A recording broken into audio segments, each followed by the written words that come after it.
Hello guys, may gina-repair tayo dito guys, no? Tapos na tayo dyan. Dyan sa isang ano na yan, media, U-shape na inverter. Dito naman tayo sa ano, non-inverter. TCL to guys, no? Ito ang dating board niya. Yan. Nagkalawang na, no? Medyo nababad kasi sa tubig dahil dito lang nakalagay sa ilalim, no? Medyo prone talaga sa ang electronics sa ano, no? Kung sa aircon, lalo na kung ito dito galabas ang malamig na hangin, tapos electronics dito sa ilalim, medyo ano, kung mag moisture talagang maapektuhan to, no, ang board nya, magkakorosyon. Hindi ko na to na-recover guys. Ano na to, na-recover ko ang under ng compressor nya, pero ang mga pan wala na, nagkatama na tong IC nya, dahil na korosyon na nga, nababad sa tubig. Ito na guys, no, nag-convert na tayo. Hindi ko alam. Nag-convert na tayo ng ano, ito. Pwede naman, no. Ano lang man to, no? 1.5. 1.5 yata to. Nag-convert tayo ng universal board na yan. Madali naman i-convert guys, no. Mga universal board, ito lang, ganito lang 'yon. Ano kasi niya, step by step ha. Itong ano, mag-umpisa tayo sa ano. Umpisa tayo sa line 1. Line 1 natin ang black. Line na lang, line. Ang black, dito lang din nakalagay. May pangalan din naman yan, line, sa board na to. Sa universal board. Tapos, neutral, dito. Yan. Ang neutral natin dito sa may ano, capacitor. Sa common ng capacitor ang neutral. Bago nagpatakbo tayo ng isang wire, itong blue galing common papunta naman dito sa neutral din ng board. Kailangan kasi may supply dito, no, kaya kung idiretso mo ang neutral dito, mahirap ka mag jump dito, no. Buti sana kung may mga adapter. Mahirap kasi guys kung maglagay ng mga electrical tape, i-tip mo dito, sugatan mo, ano, no, malusaw sa ano, kasi no, malakas ang kuryente na dumadaloy. Pag tip maring maglusaw ang ano, ang mga connection, mag-init. Maganda yung nakatuslok, nakajack sa akit. Tapos yan lang guys, no. Yan. Line neutral galing common dito.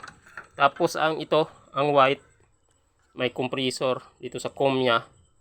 Galing yan ano, overload ito. Itong tatlong wire na to, itong white overload galing. Tapos itong red, ano, starting. Tapos itong blue running, kakunik lang din doon. Yun lang guys, simple lang, no. Tapos may tatlong ano, yan, low, medium, high sa pan. Kailangan din ng pan ng ano, neutral at line bago siya magana. Yan. Okay na guys, testing natin guys ha. On natin ang breaker. Yan. Nagtunog na. Ito, no, may remote plus ano. Yan. On natin. Yon. Gumana na ang pan. Mga ano to, no, may delay to siya. Mga 3 minutes delay bago gumana ang compressor. May 3 minutes delay, 3 to 5 minutes delay ang board na to, universal board, bago gumana ang compressor. Hindi natin winala guys, no, itong ano. Hindi natin winala sa connection itong ano, swing nya. Ang swing nya to 20. Ang sa board na to, ang swing, yan, no, yan ang naka-design sa swing nya, sa mga pang ano talaga, split type. Yan lang guys, no. Ito na, hindi natin winala tong swing, may switch pa rin tayong gilagay. Yan. Pag on mo yan, iikot yan dito. Yan, ikot yan. Hindi pa rin natin winala dahil mahirap din walang swing, no. Yan. Tapos itong ano nya, sensor nya sa remote, bago may ano sa no.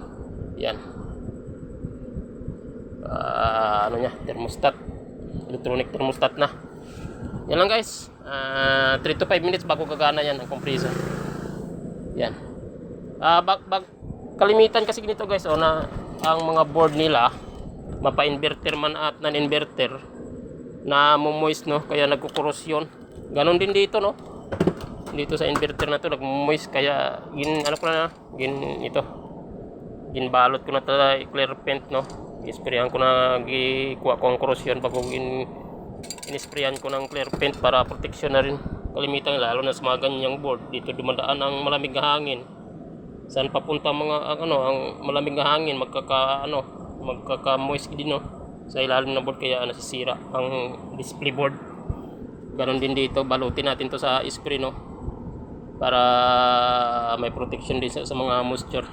Yan lang guys, konting sure lang na pwede nyo kung hindi na talaga ma-recover ang dating board nya, may option, pwede palitan. Pero kung gusto talaga ng may-ari na matibay talaga, ito pwede mo man i-convert dito. Total na inverter naman to. Sa ganito, sa manual, mas siguradong matibay ta. Ito mas pa, yung